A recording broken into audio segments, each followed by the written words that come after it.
Radio Tehran থেকে শুরু হচ্ছে বিশ্ব সংবাদ।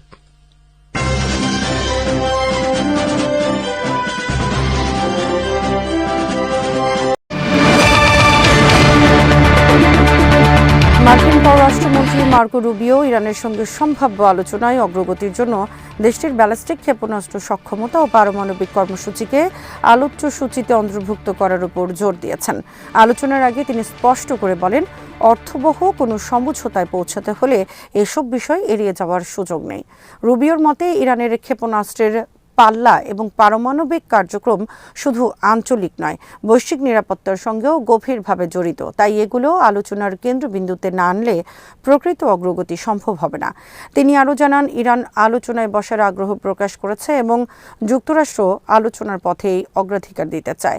তবে একই সঙ্গে তিনি সন্দেহ প্রকাশ করেন যে বাস্তবে কোনো চুক্তিতে পৌঁছানো যাবে কিনা। রুবিও বলেন, যুক্তরাষ্ট্রের দৃষ্টিতে কূটনীতি এখনও সবচেয়ে ভালো বিকল্প, কিন্তু আলোচনা কেবল ক্ষেপণ বা কৌশলগত সুবিধা নেওয়ার মাধ্যম হয়ে উঠলে তা গ্রহণযোগ্য হবে না। তার বক্তব্যে স্পষ্ট যে ওয়াশিংটন চায় আলোচনার মাধ্যমে ইরানের পারমাণবিক কর্মসূচিকে কার্যকরভাবে সীমিত করা হোক এবং ক্ষেপণাস্ত্র কর্মসূচির উপর নিয়ন্ত্রণ আরোপ করা হোক। এই অবস্থান মধ্যপ্রাচ্যের বর্তমান উত্তেজনাপূর্ণ প্রেক্ষাপটে বিশেষ তাৎপর্যপূর্ণ। ইরান দীর্ঘদিন ধরে বলে আসছে তাদের ক্ষেপণাস্ত্র কর্মসূচি প্রতিরক্ষামূলক এবং পারমাণবিক কার্যক্রম শান্তিপূর্ণ উদ্দেশ্যে। অন্যদিকে যুক্তরাষ্ট্র ও তার মিত্ররা আশঙ্কা করছে এসব সক্ষমতা ভবিষ্যতে সামরিক হুমকিতে রূপ নিতে পারে। রুবিওর বক্তব্যে সেই উদ্বেগই প্রতিফলিত হয়েছে। তিনি বলেন, যুক্তরাষ্ট্র আলোচনায় বসতে প্রস্তুত, তবে ইরান যদি অবস্থান বদলায় বা আলোচনায় আগ্রহ হারায় তাতেও ওয়াশিংটন আপত্তি করবে না। সব মিলিয়ে রুবিওর মন্তব্য ইঙ্গিত দেয় যে যুক্তরাষ্ট্র একদিকে কূটনৈতিক দরজা খোলা রাখতে চায়, অন্যদিকে কঠোর শর্ত আরোপের মাধ্যমেই ইরানের সঙ্গে যে কোনো সম্ভাব্য সমঝোতাকে বাস্তব ও কার্যকর করতে চায়। গাজা উপত্যকায় ইসরায়েলি হামলায় অন্তত 23 জন ফিলিস্তিনি নিহত হয়েছেন, যা কথিত অক্টোবরের অস্ত্রবিরতি শুরুর পর সবচেয়ে প্রাণঘাতী দিনগুলোর একটি হিসেবে বিবেচিত হচ্ছে। চিকিৎসা সূত্রের বরাতে আল জাজিরা জানিয়েছে, বুধবারের হামলায় নিহতদের মধ্যে শিশুরাও রয়েছে, যার মধ্যে 11 বছর বয়সী এক কন্যা শিশু রয়েছে। গাজা সিটির তুফাহ ও জেইতুন এলাকায় ইসরায়েলি গোলাবর্ষণে অন্তত 14 জন নিহত হন। দক্ষিণ গাজার খান ইউনিসের কিজান আবু রাশওয়ান এলাকায় বাস্তুচ্যুতদের আশ্রয়ে নেওয়া তাঁবুতে হামলায় আরও 4 জন প্রাণ হারান। আল মাওয়াসি উপকূলীয় তাঁবু শিবিরে বিমান হামলায় 2 জন নিহত হন। নিহতদের একজন ছিলেন ফিলিস্তিনি রেড ক্রেসেন্ট সোসাইটির প্রথম সারাদানকারী হুসেইন হাসান হুসেইন আল সুমাইরি। খান ইউনুস থেকে আল জাজিরার প্রতিবেদক তারেক আবু আজম জানান, কোনো ধরনের পূর্ব সতর্কতা ছাড়াই গাজা সিটির আবাসিক বাড়িগুলো লক্ষ্য করে হামলা চালানো হয়েছে, যা তথাকথিত যুক্তরাষ্ট্র সমর্থিত অস্ত্রবিরতি চলাকালেও ফিলিস্তিনিদের জন্য কোনো স্বস্তি আনেনি। তিনি বলেন, সাম্প্রতিক ঘণ্টাগুলোতে ইসরায়েলি সামরিক তৎপরতা বেড়েছে এবং আকাশে ড্রোনের শব্দ সম্ভাব্য আরও হামলার ইঙ্গিত দিচ্ছে। ইসরায়েলি সেনাবাহিনী দাবি করেছে, উত্তর গাজায় একটি রুটিন অপারেশনের সময় এক রিজার্ভ কর্মকর্তা আহত হওয়ার পর সাঁজোয়া ইউনিট ও বিমান হামলা চালানো হয় এবং ইয়েলো লাইন এলাকায় নিয়ন্ত্রণ পুনর্বিন্যাস করা হচ্ছে, যা পূর্ব গাজার বাসিন্দাদের মধ্যে উদ্বেগ বাড়াচ্ছে। স্বাস্থ্য মন্ত্রণালয় জানিয়েছে, বুধবার ইসরায়েল 54টি মরদেহ ও মানবদেহের অংশবিশেষ সহ 66টি বাক্স রেড ক্রসের মাধ্যমে হস্তান্তর করেছে। প্রায় 4 মাসে অস্ত্রবিরতি চলাকালেও 520 জনের বেশি ফিলিস্তিনি নিহত হয়েছেন। 2023 সালের 7 অক্টোবর থেকে মোট নিহতের সংখ্যা ছাড়িয়েছে 71,803 জন। এদিকে রাফা ক্রসিং দিয়ে চিকিৎসা উদ্ধার কার্যক্রম সাময়িকভাবে স্থগিত হলেও পরে সমন্বয় সম্পন্ন হওয়ায় তা পুনরায় শুরুর কথা জানানো হয়। যদিও প্রতিদিন অনুমোদিত সংখ্যার তুলনায় যাতায়াত এখনও কঠোরভাবে সীমিত। ইরানের সাম্প্রতিক সরকার বিরোধী বিক্ষোভে নিহতদের একটি তালিকা প্রকাশের পর দেশ জুড়ে নানা প্রশ্ন বিতর্ক তৈরি হয়েছে। কর্তৃপক্ষ জানিয়েছে, গত ডিসেম্বরের শেষ দিকে শুরু হওয়া এসব বিক্ষোভে মোট 3,117 জন নিহত হয়েছেন।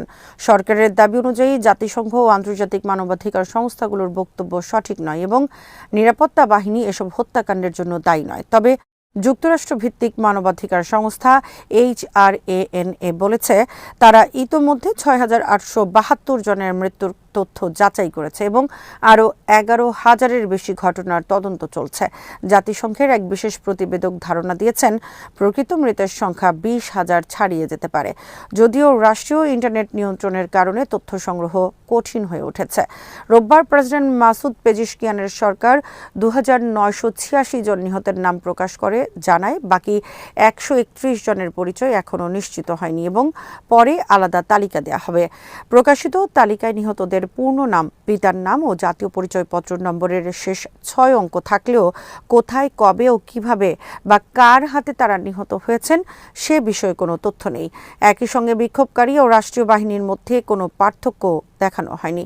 তালিকা প্রকাশের পর বহু ইরানি সামাজিক যোগাযোগ মাধ্যমে অভিযোগ করেছেন যে পরিচিত নিহতদের নাম সেখানে নেই এবং কোথাও কোথাও একই নাম ও পরিচয় নম্বর পুনরাবৃত্তি হয়েছে। এরপর সরকার একটি ওয়েবসাইট চালু করেছে যেখানে বাদ পড়া নাম বা ভুল তথ্য জানানো যাবে, তবে তালিকা কবে হালনাগাদ হবে তা স্পষ্ট নয়। সরকার আরও বলেছে লাশ গ্রহণে ঘুষ দাবি বা আহতদের চিকিৎসা না দেওয়ার মতো অভিযোগও জানানো যাবে। যদিও রাষ্ট্রীয় বাহিনীর অপকর্মের অভিযোগ সরকার বরাবরই অস্বীকার করে আসছে। সরকার একদিকে সহানুভূতির ভাষা ব্যবহার করলেও অন্যদিকে শীর্ষ রাজনৈতিক ও সামরিক নেতারা বারবার দাবি করছেন এসব দাঙ্গা যুক্তরাষ্ট্র ও ইসরায়েল সমর্থিত সন্ত্রাসীদের কাজ, যা নিহতদের শ্রেণীবিভাগ নিয়েও নতুন প্রশ্নের জন্ম দিয়েছে।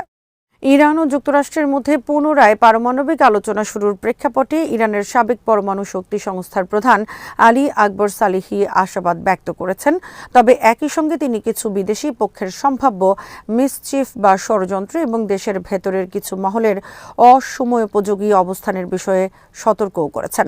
ইরানি সংবাদ সংস্থা ইসনার সঙ্গে এক সাক্ষাৎকারে সালেহি বলেন, সাম্প্রতিক পারমাণবিক আলোচনা সংক্রান্ত অগ্রগতিকে তিনি ইতিবাচকভাবে দেখছেন, কিন্তু সুযোগগুলো মেঘের মতো দ্রুত চলে যায়, তাই সময় নষ্ট করা ঠিক হবে না।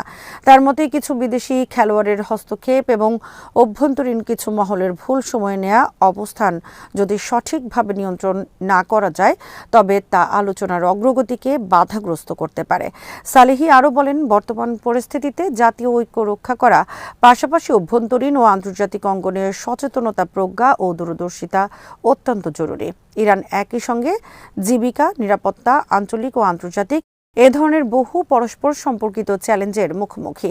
তাই নীতি নির্ধারণ ও সিদ্ধান্ত গ্রহণের ক্ষেত্রে দ্রুততা ও সঠিকতা একসঙ্গে নিশ্চিত করতে হবে। সাবেক পররাষ্ট্রমন্ত্রী হিসেবে দায়িত্ব পালন করা সালেহি বর্তমান পররাষ্ট্রমন্ত্রী আব্বাস আরাকচি এবং সুপ্রিম ন্যাশনাল সিকিউরিটি কাউন্সিলের সচিব আলী লারিজানিকে দক্ষ ও প্রজ্ঞাবান আলোচক হিসেবে উল্লেখ করেন। তার মতে এই দুই ব্যক্তির অভিজ্ঞতা ও বিচক্ষণতার কারণে আলোচনা শেষ পর্যন্ত সঠিক পথে এগোবে। খবরে বলা হয়েছে, যুক্তরাষ্ট্রের বিশেষ দূত স্টিভ উইটকফের সঙ্গে মুখোমুখি আলোচনায় নেতৃত্ব দেবেন আরাকচি। যদিও শুরুতে ইস্তানবুলে আলোচনা হওয়ার কথা ছিল, পরে ইরানের পররাষ্ট্র মন্ত্রণালয় জানিয়েছে যে ওমানের মাস্কাটে আলোচনা হতে পারে। 2025 সালের জুনে ইসরায়েলের আকস্মিক হামলার পর এই আলোচনা স্থবির হয়ে পড়েছিল। এর আগে প্রেসিডেন্ট মাসুদ পেজিশকিয়ান মর্যাদা, প্রজ্ঞা ও জাতীয় স্বার্থ এর ভিত্তিতে ন্যায্য ও সমতা ভিত্তিক আলোচনার পরিবেশ তৈরির নির্দেশ দিয়েছেন। ইরানের পক্ষ থেকে বারবার বলা হয়েছে তারা আলোচনার বিরোধী নয়, তবে তা অবশ্যই হুমকি ও চাপমুক্ত এবং সমতার ভিত্তিতে হতে হবে। তুরস্কের প্রেসিডেন্ট রিসেপ তাইয়েপ এরদোয়ান বলেছেন, গাজায় শান্তি প্রতিষ্ঠা এবং প্রতিবেশী লিবিয়ায় স্থিতিশীলতা নিশ্চিত করতে তুরস্ক ও মিশর একসঙ্গে কাজ করছে। বুধবার কায়রোতে মিশরের প্রেসিডেন্ট আবদেল ফাত্তাহ আল সিসির সঙ্গে যৌথ সংবাদ সম্মেলনে তিনি এই কথা বলেন। এরদোয়ান জানান, গাজায় শান্তি সম্ভব করার লক্ষ্যে তুরস্ক মিশরের সঙ্গে বিভিন্ন উদ্যোগে যুক্ত রয়েছে এবং ভবিষ্যতেও এই প্রচেষ্টা অব্যাহত থাকবে। একই সঙ্গে তিনি বলেন, লিবিয়ার ঐক্য ও ভৌগোলিক অখণ্ডতা রক্ষা করে সেখানে টেকসই স্থিতিশীলতা প্রতিষ্ঠাই তুরস্ক ও মিশরের যৌথ লক্ষ্য। এরদোয়ান উল্লেখ করেন, আফ্রিকা মহাদেশে মিশর ইতোমধ্যেই তুরস্কের সবচেয়ে বড় বাণিজ্যিক অংশীদার এবং দুই দেশের মধ্যে বাণিজ্যিক লেনদেন বর্তমানে $8 থেকে $9 বিলিয়ন মধ্যে রয়েছে, যা বাড়িয়ে যা বাড়িয়ে $15 বিলিয়ন নেওয়ার লক্ষ্য নির্ধারণ করা হয়েছে। তিনি আরও বলেন, সামুদ্রিক বাণিজ্য ও পরিবহন, নৌ চলাচলের স্বাধীনতা এবং সামুদ্রিক নিরাপত্তা খাতে মিশরের সঙ্গে সহযোগিতা জোরদার করতে চায় তুরস্ক। পাশাপাশি তিনি ইসরায়েলের বিচ্ছিন্ন অঞ্চল সোমালিল্যান্ডকে স্বীকৃতি দেওয়ার সিদ্ধান্ত প্রত্যাখ্যান করে বলেন, সোমালিয়ার সার্বভৌমত্ব ও ভৌগোলিক অখণ্ডতা রক্ষা করা জরুরি। সুদানের পরিস্থিতি প্রসঙ্গে এরদোয়ান বলেন, তুরস্ক সেখানে প্রথমে যুদ্ধবিরতি এবং পরে টেকসই শান্তি চায়। যুক্তরাষ্ট্র ও ইরানের মধ্যে ক্রমবর্ধমান উত্তেজনা নিয়ে তিনি মন্তব্য করেন, পারমাণবিক ইস্যুসহ ইরানের সঙ্গে সব সমস্যা কূটনৈতিক উপায়ে সমাধান করাই সবচেয়ে উপযুক্ত পথ। সিরিয়া প্রসঙ্গে তিনি বলেন, তুরস্ক দেশটির বড় ধরনের রূপান্তরকে সমর্থন করে, কারণ সিরিয়ার ভৌগোলিক অখণ্ডতা ও রাজনৈতিক ঐক্য পুরো অঞ্চলের জন্যই কল্যাণকর হবে। গাজার পরিস্থিতি তুলে ধরে এরদোয়ান বলেন, কয়েক মাসের যুদ্ধবিরতি সত্ত্বেও সেখানে মানবিক বিপর্যয় এখনও অব্যাহত রয়েছে এবং গাজায় ফিলিস্তিনিদের কাছে তুরস্কের পাঠানো মানবিক সহায়তা পৌঁছে দিতে কায়রোর ভূমিকার প্রশংসা করেন তিনি। জুলাই বিপ্লবের রক্তঝরা দিনগুলো পেরিয়ে বাংলাদেশ এখন এক নতুন সন্ধিক্ষণে দাঁড়িয়ে। ছাত্র জনতার অসীম আত্মত্যাগের বিনিময়ে অর্জিত এই নতুন বাংলাদেশে মানুষের প্রত্যাশা এখন আকাশচুম্বী। এই ঐতিহাসিক প্রেক্ষাপটে বাংলাদেশ জামাতে ইসলামী তাদের নির্বাচনী ইশতেহার ঘোষণা করেছে। চলো একসাথে গড়ি বাংলাদেশ, এই স্লোগানকে সামনে রেখে ঘোষিত ৮৬ পৃষ্ঠার এই ইশতেহারটি কেবল রাজনৈতিক প্রতিশ্রুতি নয়, বরং একটি বৈষম্যহীন, মানবিক ও ইনসাফ ভিত্তিক রাষ্ট্র গঠনের পূর্ণাঙ্গ রূপরেখা। এই ইশতেহারে দুর্নীতিমুক্ত সমাজ গঠন এবং জুলাই বিপ্লবের আকাঙ্ক্ষা বাস্তবায়নের উপর সর্বোচ্চ গুরুত্ব দেওয়া হয়েছে।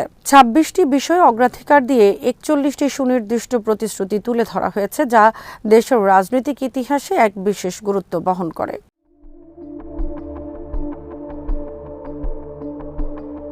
ইশতেহারে ১০টি মৌলিক প্রতিশ্রুতির মধ্যে ৫টি হ্যাঁ এবং ৫টি না রয়েছে। হ্যাঁয়ের মধ্যে রয়েছে সততা, ঐক্য, ইনসাফ, দক্ষতা এবং কর্মসংস্থান। অন্যদিকে নায়ের তালিকায় আছে দুর্নীতি, ফ্যাসিবাদ, আধিপত্যবাদ, বেকারত্ব ও চাঁদাবাজি। জামাতের আমির ডাক্তার শফিকুর রহমান স্পষ্ট জানিয়েছেন, তার দল কোনো দলীয় বিজয় নয়, বরং ১৮ কোটি মানুষের বিজয় চায়। প্রতিহিংসার রাজনীতির পরিবর্তে ক্ষমা ও ঐক্যের মাধ্যমে একটি ইনসাফভিত্তিক সমাজ গড়ার প্রত্যয় ব্যক্ত করেছেন তিনি।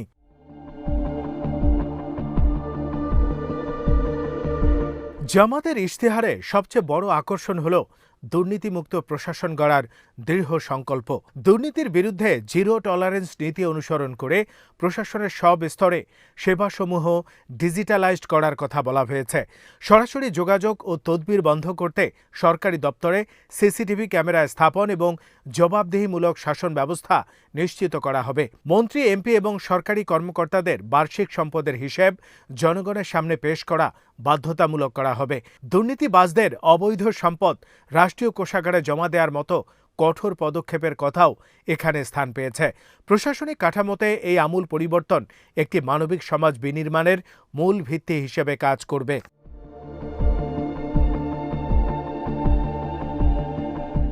জুলাই বিপ্লবের মূল কারিগর ছিল এদেশের অকুতোভয় তরুণ সমাজ। জামাতের ইশতেহারে এই যুবকদের আকাঙ্ক্ষাকে সর্বোচ্চ প্রাধান্য দেওয়া হয়েছে। বেকারত্বকে না বলে কর্মসংস্থানকে হ্যাঁ বলেছে দলটি।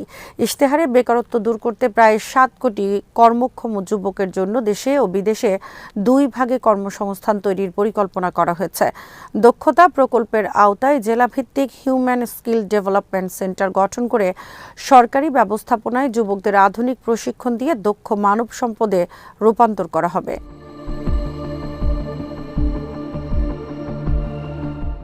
ইশতেহারে জানানো হয়েছে, জামাত ক্ষমতায় গেলে সরকারি চাকরিতে আবেদনের জন্য কোনো ফি নেওয়া হবে না। এটি দেশের লাখ লাখ বেকার তরুণের আর্থিক বোঝা লাঘব করবে। মেধার ভিত্তিতে নিয়োগ নিশ্চিত করে সব ধরনের বৈষম্য দূর করার প্রতিশ্রুতি দেওয়া হয়েছে। এছাড়া নতুন উদ্যোক্তাদের জন্য সিড ক্যাপিটাল ফান্ড ও ইনোভেশন ইনকিউবেটর তৈরি করা হবে। কৃষি পণ্য প্রক্রিয়াজাত শিল্প, আউটসোর্সিং এবং ফ্রিল্যান্সিংয়ের বিশেষ সহায়তা দেওয়ার মাধ্যমে ডাবল ডিজিট বেকারত্বের হারকে সিঙ্গেল ডিজিটে নামিয়ে আনার লক্ষ্য নির্ধারণ করা হয়েছে।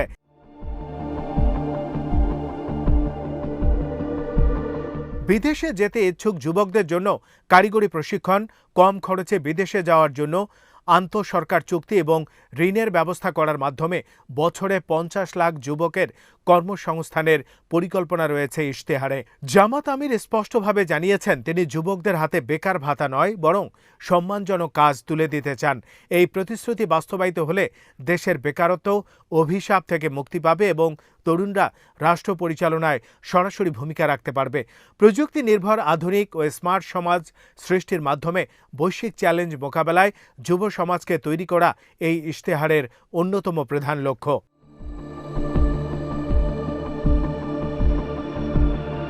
নারীর নিরাপত্তা ও মর্যাদা রক্ষায় জামাতের এই ইশতেহার অত্যন্ত ভারসাম্যপূর্ণ ও মানবিক।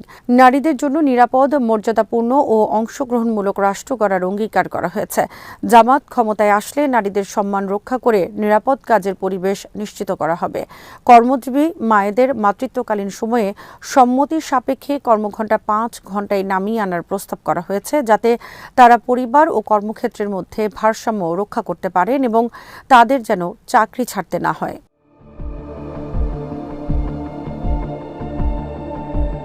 নারী বান্ধব নগর পরিকল্পনার অংশ হিসেবে নারী চলবে নির্ভয় লক্ষ্য বাস্তবায়নে আলাদা বাস সার্ভিস, গণপরিবহন সিসিটিভি ক্যামেরা এবং ইমার্জেন্সি কল নম্বর চালু করা হবে। গ্রামীণ নারীদের স্বাবলম্বী করতে আমার আয়ে সংসার নামে একটি প্রকল্প গ্রহণ করা হবে, যার মাধ্যমে সেলাই, হস্তশিল্প ও কৃষিকাজে সরকারি সহায়তা দেয়া হবে। এছাড়া নারীদের সম্পত্তির অধিকার রক্ষায় সম্পত্তি সুরক্ষা কমিটি এবং নির্যাতনের দ্রুত বিচারে বিশেষ ট্রাইব্যুনাল গঠন করা হবে।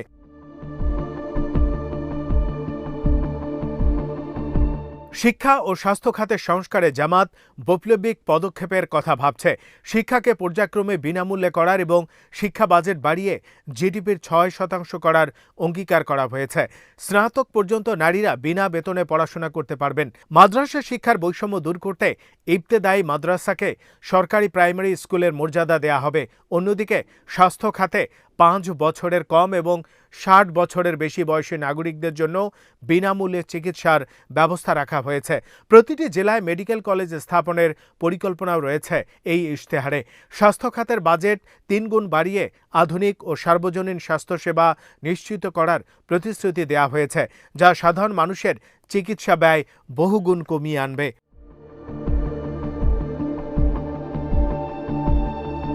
জামাতের ইশতেহারে বিভক্তির রাজনীতির পরিবর্তে ঐক্যের উপর জোর দেওয়া হয়েছে।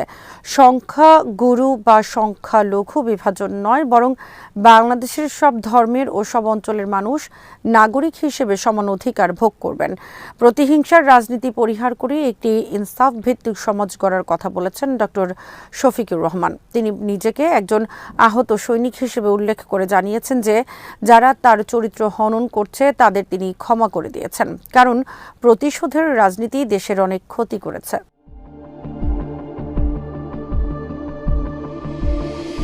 কৃষিখাতে আমূল পরিবর্তনের কথা বলা হয়েছে ইশতেহারে। কৃষিতে প্রযুক্তির ব্যবহার বাড়িয়ে বিপ্লব সৃষ্টি করা হবে এবং 2030 সালের মধ্যে সম্পূর্ণ ভেজালমুক্ত খাদ্য নিরাপত্তা নিশ্চিত করা হবে। পরিবেশগত শূন্যতা, বর্জ্যের শূন্যতা এবং বন্যা ঝুঁকির শূন্যতা, এই 3 শূন্য ভিশন বাস্তবায়নের মাধ্যমে একটি সবুজ বাংলাদেশ গড়ার স্বপ্ন দেখানো হয়েছে।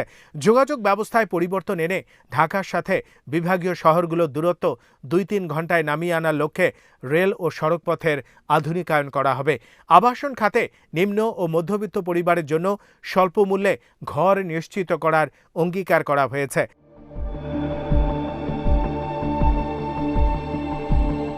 গণতন্ত্র সুসংহত করতে সমানুপাতিক বা পিআর নির্বাচন পদ্ধতি এবং তত্ত্বাবধায়ক সরকার ব্যবস্থা শক্তিশালী করার উপর গুরুত্ব দেওয়া হয়েছে। এছাড়া জুলাই বিপ্লবের ইতিহাস সংরক্ষণ এবং শহীদ ও আহত যোদ্ধাদের পুনর্বাসনের প্রতিশ্রুতি দেওয়া হয়েছে। বিশ্লেষকরা বলছেন, এই ইশতেহারে সাধারণ মানুষের বহু প্রত্যাশার প্রতিফলন ঘটেছে। দেশি বিদেশি বিশেষজ্ঞদের মতামতের পাশাপাশি জনতার ইশতেহার ওয়েবসাইটের মাধ্যমে প্রায় 40,000 মানুষের পরামর্শ নিয়ে এটি তৈরি করা হয়েছে। এটি কেবল চটকদার স্লোগান নয়, বরং একটি বাস্তবায়নযোগ্য রোডম্যাপ। দুর্নীতিমুক্ত, মানবিক ও সমৃদ্ধ বাংলাদেশ গড়তে এই ইশতেহারের প্রতিটি দফার বাস্তবায়ন অত্যন্ত জরুরি। ইনসাফ কায়েম হলে এবং মেধা ও সততার মূল্যায়ন হলে বাংলাদেশ বিশ্ব দরবারে মাথা উঁচু করে দাঁড়াবে, এমনটাই সাধারণ মানুষের প্রত্যাশা।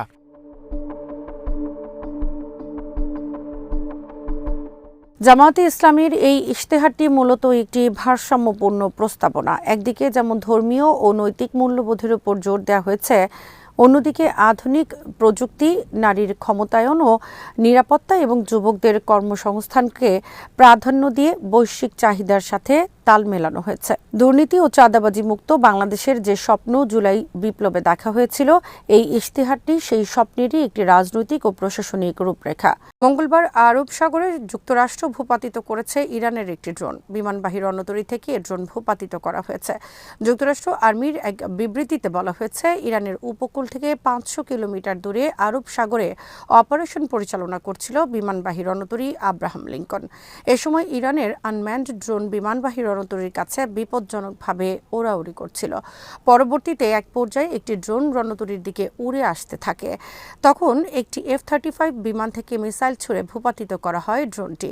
এই ঘটনার কয়েক ঘণ্টা পর হরমুজ প্রণালীতে যুক্তরাষ্ট্রের পতাকাবাহী একটি মালবাহী জাহাজকে ঘেরাও করে ইরানের দুটি গানবোট। ইরানের গানবোট যুক্তরাষ্ট্রের পণ্যবাহী জাহাজকে দখলের চেষ্টা চালায়। এ সময় বেশ কয়েকবার খুবই দ্রুত গতিতে একটি গানবোট অতিক্রম করে যুক্তরাষ্ট্রের জাহাজের সামনে দিয়ে অপর একটি গানবোট থেকে মোহাজের মিসাইল ছোড়া হয়। মিসাইলটি পণ্যবাহী জাহাজের উপর দিয়ে চলে যায়। পণ্যবাহী জাহাজ থেকে যুক্তরাষ্ট্র আর্মিকে তাদের রক্ষায় অনুরোধ জানানোর পর যুক্তরাষ্ট্র আর্মি দ্রুত সেখানে একটি ডেস্ট্রয়ার পাঠায়। এরপর এলাকা ত্যাগ করে ইরানি গানবোট। গানবোট দুটি পরিচালনা করছিল ইরানের Islamic Revolutionary Guard Corps IRGC। আগামী শুক্রবার তুরস্কের ইস্তানবুলে ইরান যুক্তরাষ্ট্র আলোচনায় বসার কথা রয়েছে চলমান উত্তেজনা নিরসন উপলক্ষে। এই আলোচনায় মিশর, তুরস্ক, পাকিস্তান, সৌদি আরব, সংযুক্ত আরব আমিরাত, কাতার, ওমানের পররাষ্ট্রমন্ত্রীদের যোগ দেওয়ার কথা রয়েছে। আলোচনার আগে আরব সাগর ও হরমুজ প্রণালীতে মঙ্গলবারের ঘটনা নতুন করে দুই দেশের মধ্যে উত্তেজনা ছড়িয়েছে। গত সপ্তাহে যুক্তরাষ্ট্র আরব সাগরে মোতায়েন করে একটি পূর্ণাঙ্গ ক্যারিয়ার স্ট্রাইক গ্রুপ। বিমানবাহী রণতরীর নেতৃত্বে মোতায়েনকৃত এই নৌবহর সম্পর্কে ট্রাম্প বলেন, তাদের এই নৌবহর ভেনিজুয়েলায় পাঠানো নৌবহরের চেয়েও অনেক শক্তিশালী। ইরান যদি তাদের সাথে আলোচনায় না বসে, তাহলে তাদের বিরুদ্ধে হামলা করা হবে। প্রতিরক্ষা বিষয়ক নতুন একটি চুক্তি স্বাক্ষর করেছে জাপান ও বাংলাদেশ। চুক্তি অনুযায়ী জাপান বাংলাদেশকে প্রতিরক্ষা সরঞ্জাম ও প্রতিরক্ষা বিষয়ক প্রযুক্তি হস্তান্তর করবে। মঙ্গলবার বাংলাদেশের পক্ষে বাংলাদেশ সেনাবাহিনীর principal staff officer lieutenant general SM Kamrul Hasan এবং জাপানের পক্ষে ঢাকায় নিযুক্ত জাপানের রাষ্ট্রদূত সাইদা শিনিচি চুক্তিতে স্বাক্ষর করেন। প্রকাশিত প্রতিবেদনে বলা হয়েছে, দুই দেশের দীর্ঘ বন্ধুত্বের ক্ষেত্রে নতুন এই চুক্তি কৌশলগত অংশীদারিত্বের ক্ষেত্রে একটি মাইলফলক। নতুন এই চুক্তির ফলে বাংলাদেশ সেনাবাহিনীর আধুনিকায়নের ক্ষেত্রে ভূমিকা পালন করবে জাপান। একই সাথে আন্তর্জাতিক অঙ্গনে শান্তি মিশনে বাংলাদেশ সেনাবাহিনীর সুনাম ও দক্ষতা বৃদ্ধির ক্ষেত্রেও ভূমিকা পালন করবে জাপান। বাংলাদেশ সরকার গত সপ্তাহে চট্টগ্রামের মিরসরাইয়ে 850 একর জমি বরাদ্দ করেছে প্রতিরক্ষা শিল্প পার্ক স্থাপনের জন্য। ইতোমধ্যে চীন, পাকিস্তান, তুরস্ক, ইতালি, দক্ষিণ কোরিয়া এখানে বাংলাদেশের সাথে যৌথ সমরাস্ত্র শিল্প স্থাপনে আগ্রহ প্রকাশ করেছে। এর ফলে বাংলাদেশ আগামী কয়েক বছরের মধ্যে এখানে নির্মিত অস্ত্র বিক্রি করতে পারবে আন্তর্জাতিক বাজারে। এদিকে বাংলাদেশ কোস্টগার্ডে যুক্ত হয়েছে গ্রাউন্ড কন্ট্রোল স্টেশন পরিচালিত অ্যাডভান্সড নজরদারি ড্রোন সিস্টেম। অস্ট্রেলিয়া থেকে আনা 12টি ড্রোন যুক্ত করা হয়েছে এ সার্ভিলেন্স সিস্টেমে। এছাড়া যুক্ত করা হয়েছে বেশ কয়েকটি লাইফ জ্যাকেট সমন্বিত স্পিডবোট। এর ফলে বাংলাদেশ কোস্ট গার্ডের সক্ষমতা যেমন বৃদ্ধি পেয়েছে, তেমনি সুরক্ষিত হবে বাংলাদেশের সমুদ্র সীমা সহ উপকূল ভাগ। বাংলাদেশের বিশাল উপকূল রেখার নিরাপত্তা বিষয়ে রিয়েল টাইম তথ্য পাবে এরিয়াল ড্রোন সিস্টেমের মাধ্যমে। এছাড়া জাপানের সহায়তায় শীঘ্রই বাংলাদেশ কোস্ট গার্ডে যুক্ত হতে যাচ্ছে একাধিক মাল্টিরোল রেসপন্স ভেসেল ও টহল জাহাজ। লিবিয়ার সাবেক প্রেসিডেন্ট কর্নেল গাদ্দাফির পুত্র সাইফ আল ইসলাম গাদ্দাফিকে গুলি করে হত্যা করা হয়েছে। সাইফ আল ইসলামের আইনজীবী জানিয়েছে, 4 জনের একটি কমান্ডো টিম জিনতান শহরে একটি বাড়িতে তাকে হত্যা করেছে। 1969 সাল থেকে 2011 সাল পর্যন্ত লিবিয়া শাসন করেন কর্নেল গাদ্দাফি। 2011 সালে গণঅভ্যুত্থানে নিহত হন তিনি। দীর্ঘ শাসনামলে বিরোধী দমনের ক্ষেত্রে গুম, খুন, অপহরণ, গ্রেফতার, দমনপীড়নের পথ অবলম্বন করেন গাদ্দাফি। গাদ্দাফি। মানবতা বিরোধী এসব অনেক অপরাধের সহযোগী হিসেবে লিবিয়ায় কুখ্যাত আর ভীতিকর এক নেতায় পরিণত হন গাদ্দাফি পুত্র সাইফ আল ইসলাম। 2015 সালে লিবিয়ার আদালত তাকে মৃত্যুদণ্ড দেয়, তবে 2 বছর পর তাকে সাধারণ ক্ষমার আওতায় মাফ করা হয় এবং তিনি মুক্তি পান। এরপর আবার তিনি লিবিয়ার রাজনীতিতে সক্রিয় হয়ে ওঠার চেষ্টা করেন, ফলে লিবিয়ার একটি বিদ্রোহী বাহিনী তাকে আটক করে গত 6 বছর ধরে বন্দী করে রাখে। বন্দী অবস্থায় একটি কমান্ডো হামলায় মঙ্গলবার নিহত হলেন তিনি। তবে কারা তাকে হত্যা করেছে সে ব্যাপারে এখনও দায় স্বীকার করেনি কেউ। মানব ইতিহাসের সবচেয়ে চাঞ্চল্যকর আর কলঙ্কিত ঘটনায় পরিণত হয়েছে অ্যাপস্টিন যৌন কেলেঙ্কারির ঘটনা। চলতি সপ্তাহে যুক্তরাষ্ট্র আদালত এ ফাইল প্রকাশের পর গোটা বিশ্বজুড়ে ভূমিকম্প পরিস্থিতির সৃষ্টি হয়েছে। পশ্চিমা দুনিয়ার তথাকথিত সভ্যতার মুখোশের আড়ালে হায়েনার চেয়েও ভয়ঙ্কর আর পৈশাচিক চেহারা বের হয়ে এসেছে যুক্তরাষ্ট্রসহ বিভিন্ন দেশের রাষ্ট্রনায়ক, প্রভাবশালী রাজনীতিবিদ, ব্যবসায়ী সহ বিভিন্ন অঙ্গনে বিশ্ব মাতানো সেলিব্রিটিদের। যুক্তরাষ্ট্রের প্রেসিডেন্ট ডোনাল্ড ট্রাম্প, সাবেক প্রেসিডেন্ট বিল ক্লিন্টন, ব্রিটেনের রাজা চার্লসের ভাই প্রিন্স অ্যান্ড্রু, বিশ্ব ধনকুবের বিল গেটস, এলন মাস্ক সহ এমন অনেকের নাম রয়েছে অ্যাপস্টিন ফাইলে, যাদের গোটা বিশ্বব্যাপী রয়েছে অগণিত ভক্ত আর অনুরাগী। কিন্তু অ্যাপস্টিন ফাইলে তাদের নামের পাশে এমন সব বিভৎসতার সাথে জড়িত থাকার বিবরণ রয়েছে যা ছিল তাদের ভক্তদের জন্য কল্পনারও বাইরে। নারী ও শিশুদের উপর পরিচালিত পৈশাচিক বিকৃত যৌনতার যেসব বিবরণ রয়েছে তা অবিশ্বাস্য মনে হলেও বাস্তবে এটাই এখন সত্য। এসব বিবরণ পড়ার পর এটা পরিষ্কার যে মানুষ যাদেরকে দীর্ঘদিন ধরে মানুষ হিসেবে দেখে আসছে তারা আসলে মানুষের মতো দেখতে ভয়ঙ্কর দানব ছাড়া আর কিছুই নয়। প্রকাশ হয়ে পড়েছে পশ্চিমাদের তথাকথিত মানবাধিকার, নারী ও শিশুদের নিয়ে ভণ্ডামির চিত্র। যুক্তরাষ্ট্রের প্রায় 1 দশক ধরে আলোচনায় ছিল জেফরি অ্যাপস্টিন এর যৌন কেলেঙ্কারির ঘটনা। এই যৌন কেলেঙ্কারির সাথে শুরু থেকেই প্লেবয় খ্যাত ব্যবসায়ী ডোনাল্ড ট্রাম্পের নাম জড়িত। এ বিতর্ক থাকা সত্ত্বেও তিনি দেশটির প্রেসিডেন্ট নির্বাচিত হয়েছেন এবং এর ফলে অ্যাপস্টিন যৌন কেলেঙ্কারির ঘটনা নতুন মাত্রা পায়। অবশেষে অনেক নাটকীয়তার পর 30 জানুয়ারি যুক্তরাষ্ট্র আদালতের নির্দেশে অ্যাপস্টিন যৌন কেলেঙ্কারির যে ডকুমেন্ট প্রকাশ করা হলো তাতে বিশ্বের অনেকের পায়ের নিচে থেকে মাটি সরে গেছে। শুধু তাই নয়, এসব ফাইলের 1% এখন পর্যন্ত যারা পড়েছে তাদেরও পায়ের নিচ থেকে মাটি সরে যাওয়ার মতো অবস্থা হয়েছে। অ্যাপস্টিন ফাইলের তথ্য অনুসারে 3 থেকে 9 বছরের শিশুদের যৌন নির্যাতন করতে করতে হত্যা করা হতো। এটা ছিল অনেকের কাছে একটি আনন্দের বিষয়। হত্যার পর অনেক শিশুর অঙ্গ প্রত্যঙ্গ তারা রোস্ট করে খেত, এমনকি তারা ভক্ষণ করতো এসব শিশুদের নাড়িভুড়ি পর্যন্ত। এভাবে নির্জন দ্বীপে মানুষ নামক এসব দানবের দল যৌন নির্যাতন করে হত্যা করেছে শত শত শিশু। সবচেয়ে চাঞ্চল্যকর বিষয় হলো অ্যাপস্টিনের সাথে যোগাযোগ ছিল ইসরায়েলের গোয়েন্দা সংস্থার।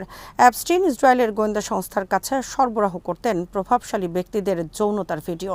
এর মাধ্যমে ইসরায়েল পরবর্তীতে তাদের বাধ্য করতে ইসরায়েলের পক্ষে কথা বলতে। যুক্তরাষ্ট্রের প্রেসিডেন্ট থেকে শুরু করে প্রভাবশালী অনেক ব্যক্তিবর্গ কেন অন্ধভাবে ইসরায়েলের পক্ষে সব কিছু করে চলেছে বছরের পর বছর তা এখন অনেকটাই পরিষ্কার। বস্তুত তাদের গলার রশি ইসরায়েলের হাতে। গোপন ভিডিও ফাঁস করার ভয় দেখিয়ে এভাবে বিশ্বের সুপার পাওয়ার যুক্তরাষ্ট্রের কাছ থেকে সবকিছু আদায় করে নিয়েছে তাদের ইচ্ছে মতো। অ্যাপস্টিন ফাইলে আরেকটি বিষয় নজর কেড়েছে গোটা বিশ্বের, তা হলো ইরান, চীন, উত্তর কোরিয়া ও রাশিয়ার কোনো নেতা বা বিখ্যাত ব্যক্তিদের নাম নেই এতে, বরং তুরস্কের প্রেসিডেন্ট এরদোয়ানের নাম উঠে এসেছে পশ্চিমাদের প্রতি বড় ধরনের হুমকি স্বরূপ এক নেতা হিসেবে।